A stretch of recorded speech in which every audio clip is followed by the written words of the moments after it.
Are you ready to make the shift? Are you ready to make the shift from being just an author to being an authorpreneur? The future belongs to authors who are entrepreneurial. That is a prediction that I keep hearing. That is a trajectory of where things are going, especially for those who are involved in self publishing. I heard Joe Solari say it. I heard Honora say it. The future belongs to authors who are entrepreneurial. So, in today's masterclass, we're going to discuss 10 game changing tips for aspiring entrepreneurs because that's what this masterclass is all about. It's time to make the shift. Are you ready? I hope so. Masterclass is now in session. Let's welcome C. Ruth Taylor. Her mission is to raise up 10,000 winning Caribbean entrepreneurs by 2030 to ensure fewer books die in the minds of their authors, that more manuscripts become published legacies, and precious lives are transformed with the turn of every page.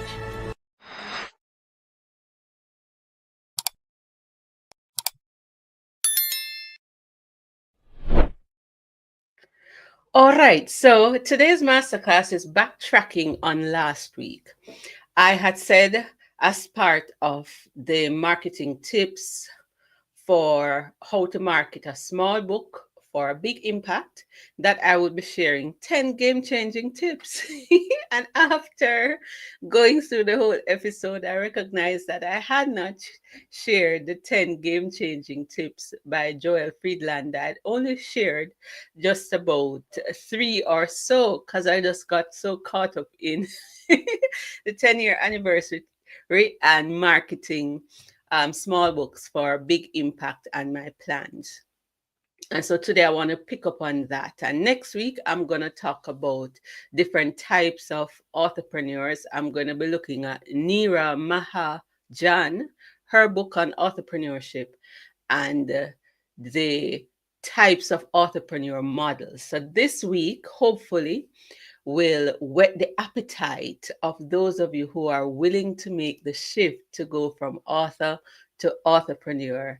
And I have a little PowerPoint. So I'm basically going to go through Joel's article and trust that it you will find some nugget in there, even if you're already on the authorpreneur journey. And if this is your first time joining, this channel is about author entrepreneurship, which is really a portmanteau, as they call it. It's two words being made up. It's entrepreneur is a made up word, right? Two words smushed together. Author, who is the originator of a work. In this case, we're talking about the books, and entrepreneur, one who starts a business. And so you merge together the author and the entrepreneur, and you get authorpreneur. So just say author and then add preneur to it. That word used to get my tongue twisted and tied. I didn't make it up, right? So authorpreneur. So you are not just selling books. You're not just writing and selling books. You're doing more with your books.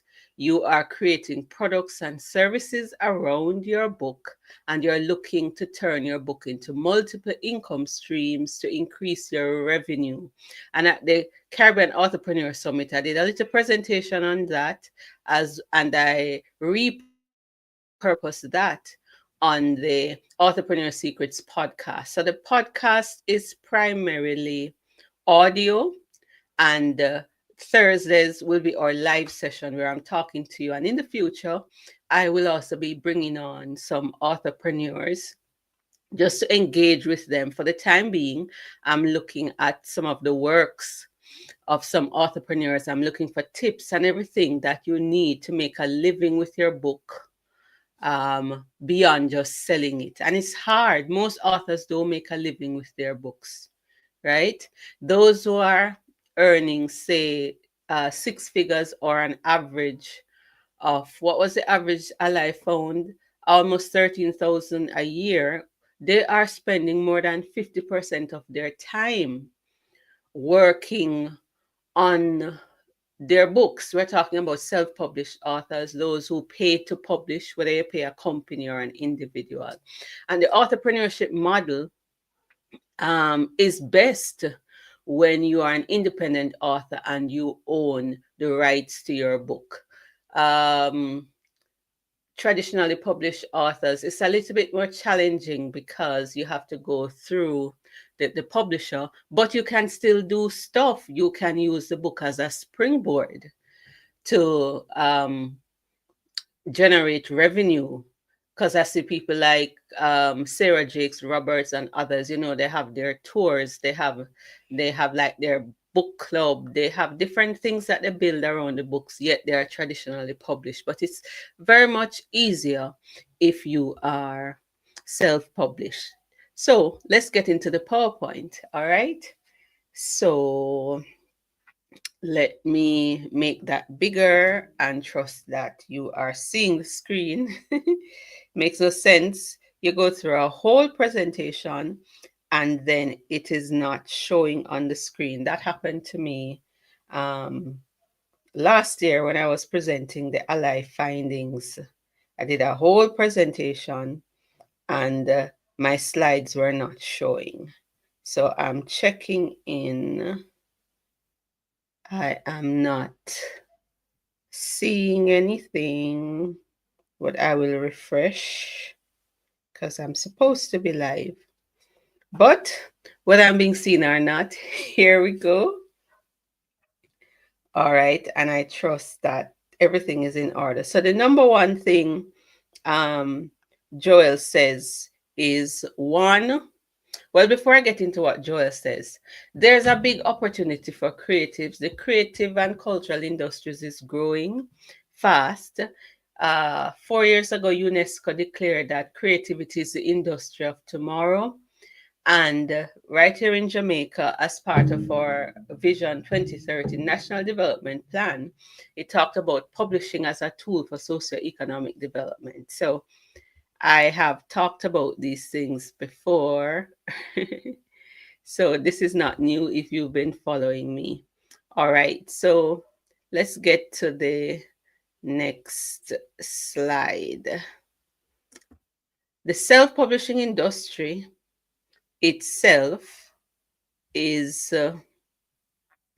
and it is still a little small, is growing 20 times higher than other sectors. It's a $49 billion industry with about 1.7 million self-published books being published globally of the 4 million books that are being published annually on a global basis.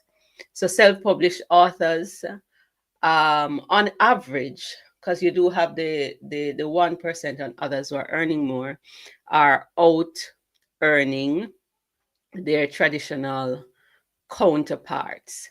And so, if you're going to make the shift from author to authorpreneur, you need to understand that every book is a mini startup. That's it. Every book is a mini business startup. So you've produced the book and you have to sell it and you're going to be earning. So that's a business. You've produced a product, you're selling it, and you're earning, and you're going to try to make a profit on that. But if you're just focused alone on just selling the book, nothing is wrong with that. It's hard, and it works. But on average, it's what? 300 to 1,000 books you may sell in your lifetime. But just recognize that it's a mini startup business. So if you have that in your mind, it will help you to make the entrepreneurial shift easier. The next thing you have to do, like every business, who is your client? Who is your customer? So when you wrote the book, especially as a non-fiction author, and the entrepreneurship model primarily is it goes more so with the non-fiction space. Although you can work it with the fiction, it's a little challenging.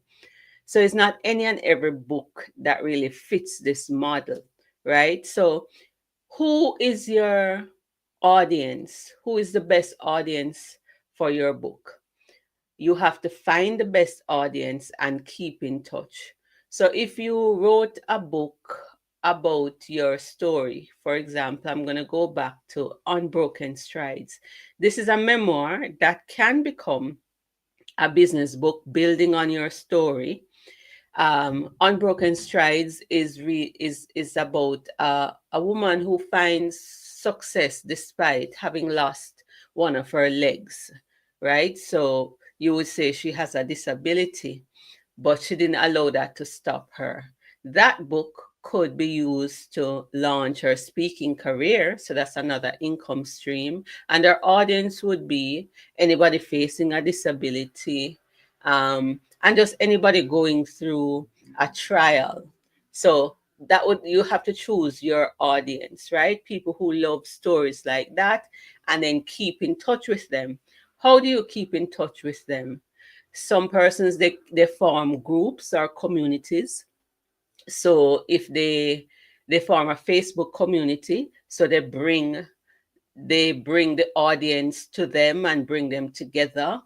Some people have an email list and they use that to build their audience. So that's something you could think about as well. Find a way. You identify the audience. You could use your own network. So they do different things to reach the audience, right? The next one is being open to experiment. I remember one of the authors that we interviewed spoke about that. You have to be open to experiment. That would be number 3. So Joel speaks about that, being open to experimenting, because sometimes you don't know which of the things that you're doing that will eventually work. So you want to be open to experimentation, right? Because you never know what will work. Um, your failures, consider them lessons. They will teach you a lot in the process. And the truth is, I think I have come to agree with many persons that my failures teach me more than my successes. And I have learned to turn my frustrations into solutions. And maybe that's having a business mind, but that is what happens, right? And so you have to be willing to experiment, because what works for one person may not work for another. All right. So look out for new opportunities in your market. We live in a world that's constantly changing. So if you are a relationship, you write a book on relationships, what is the latest that is happening in your industry? If you are using that book as part of your counseling, you know that especially since COVID, a lot of the counseling is being done online. And so you have to keep up with what is happening. The latest trends, for example, are with AI. So you know that you can turn your book into storytelling content. You can use the AI. So you're looking for new opportunities in your market. And especially those who, I think is number 6, concentrate on the newcomers. If you are building on entrepreneurship, teaching business, it is often said that if you want to earn 6 figures or 7 figures, you need to teach from the book, or turn the book into some kind of teaching program, training program. So you can look for the newcomers in your space. If it's in relationships, those who are starting a new relationships, those who are newlyweds, you're always going to have those kind of persons, and you could use focus on them, and therefore you will always have new and fresh people who want your book and your training. So concentrate on the newcomers. In terms of the book itself, where are readers stuck? That can give you new ideas how to improve your content, and new content to put in your book.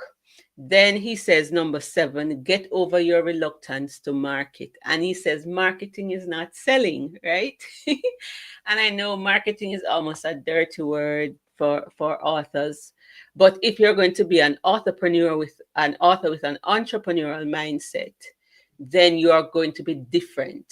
You are going to be actively looking for people who are similar to you, who share your values, and you're going to share important information with them or share valuable things that will help them, because it is in the process of sharing this valuable thing and doing it creatively that you're going to get clients who will buy your book and buy whatever program you have with your book. And so marketing will come in. Whether that's digital marketing these days is easy, especially online. And not every platform is a pay to play platform. You can still reach an audience without even doing ads, but you can um, get into that. But content marketing would be king for you, especially as an entrepreneur. You want to focus on content marketing, teaching um, the content, offering valuable tips and stuff like that. That will help you. And then repurpose the content. So the content is in the book, but you can repurpose it.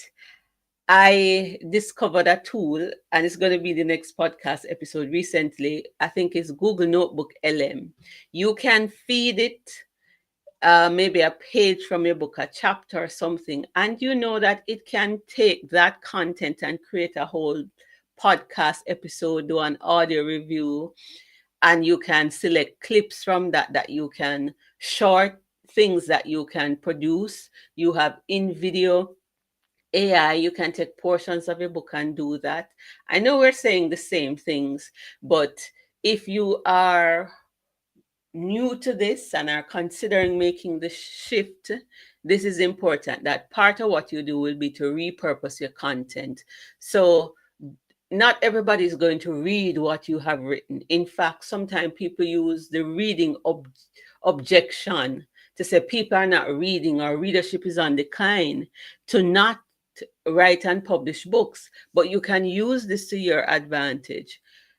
So you can repurpose the content, like I have done with Authorpreneur Secrets. I took the content and I repurposed it, and I created training programs, coaching programs, teaching programs, short audio and video teachings, taking little pieces of the book. That's what you would have to do. And network and collaborate. Together, everyone achieves more. It's really, well, it's a success in business and life is never usually done by one person. So if you're able to collaborate with others, then you would be able to reach more people. It's like a tree. The more, I think, branches a fruit tree that it has, then it's likely that you're going to produce more fruit, more mango. When we want to reduce the number of mangoes on our tree, we normally cut it, right?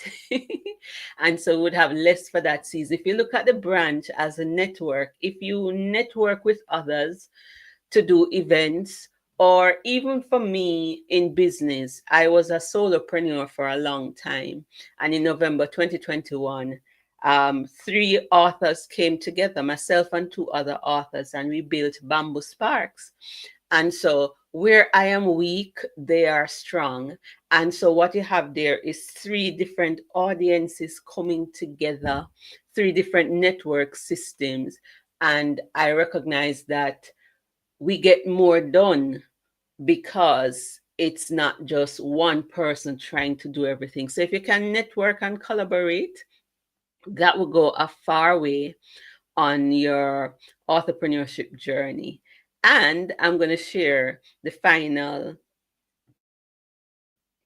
3. You're actually getting uh, 2 bonus tips, right? So avoid distractions. I know sometimes as creatives, we start doing one thing, and then what happens is that we see somebody else do something else, and then we want to jump on that bandwagon and we get distracted. The social media keep us distracted. We'll be scrolling for hours, guilty. We're not focused on what we're supposed to be focused on. And so you have to avoid the distraction. And so having a sense of purpose and mission and knowing where you're going and focus, concentration and focus is what is necessary for success. So try not to be doing a million and one things. Try not to be mastering 5 different social media platforms. You may experiment with 1 or 2 or 3, and you focus on finding a home. Same way, I know we are multi potentialite and we have multiple passion and we are multiple skills. But the truth is, those who really do well, especially if you're just starting, you have to focus. You have to focus. And here's a big one: be careful of comparisons. Yep, comparison is not just the thief of joy, but it can cause you to do foolishness on your entrepreneur journey because you're watching somebody else's what they're doing and their success. Listen, everybody has different capacity. You have to focus on what are you good at? What is your purpose in this thing? And build what you are building. There will always be people who are brighter, and people who are more capable. I remember the story of the 10 talents. The story of the talents in the Bible. One got 5, although it's a bag of money, right? One got 10 and one got 1. But for the one who got 5 and multiplied it and got 10, invested and multiplied it, heard, "Well done, good and faithful servant." The one who got 10 multiplied it as well and end up hearing the same praise: "Well done, good and faithful servant." So it's the same praise but different yields. And I look at that, and sometimes when you're looking at others and they're outshining you, outperforming you, you tend to want to give up, right? So be careful. And so when I look at the trees, hence I have a book called When Trees Talk, they teach me how to deal with this. The yields of a coconut are not the same as the yields of a mango tree, right? So should the coconut tree says, "Because I am not bearing as much fruit as the mango tree, I'm gonna stop being a coconut tree. I'm not gonna bear any fruit," we would be denied all the wonderful benefits of the coconut tree. So be careful of comparisons. And finally, have fun. Enjoy what you do. Sometimes you start out passionate about the business and you're on top of things, and before you know it, it is the business that is running you. It is the clients and the demands, that's running you, and you often lose the joy. So I need you to do an assessment. Is the writing innovating or energizing? And so you have to do an assessment of your energy. It's not just what you're good at, but it's what gives you energy. And of course, they have the saying that if you love what you're doing and having fun, then you'll never really work a day in your life. And there are some parts of this business that I like, some I don't. I love the teaching, no matter how tired I am, and I come and I do this. I am energized, I am excited. I do it, I enjoy it. I could just do this on and on, but um, for me, if you put me in a room where I have to be talking to people all day and interacting, uh, the introvert in me is going to start screaming. So you have to know what you're good at and have fun and know what you can manage. And so as you think about making the shift, how can you repurpose your content? What programs, what services can you develop around your book? Do you actually see your book as a mini startup business? You have to think about it. And I know not everybody's on this path. This show is for the future author entrepreneurs, authors with an entrepreneurial mindset. And so going forward, like I said, I'm going to be sharing more tips about entrepreneurship, looking at different books, looking at what they're saying in the industry. I'm going to bring on some real life entrepreneurs, not just waiting until the summit for you to get motivation and like that. I'm going to do that as part of the masterclass. I'm also going to be sharing some entrepreneurial tips for new entrepreneurs. I'm going to, after I finish the series with Nira, I think I'll just use one class with that. I'm going to look at 14 tips for entrepreneurial success from Javette Nixon's book, From the Margin, because I found that that really helped me.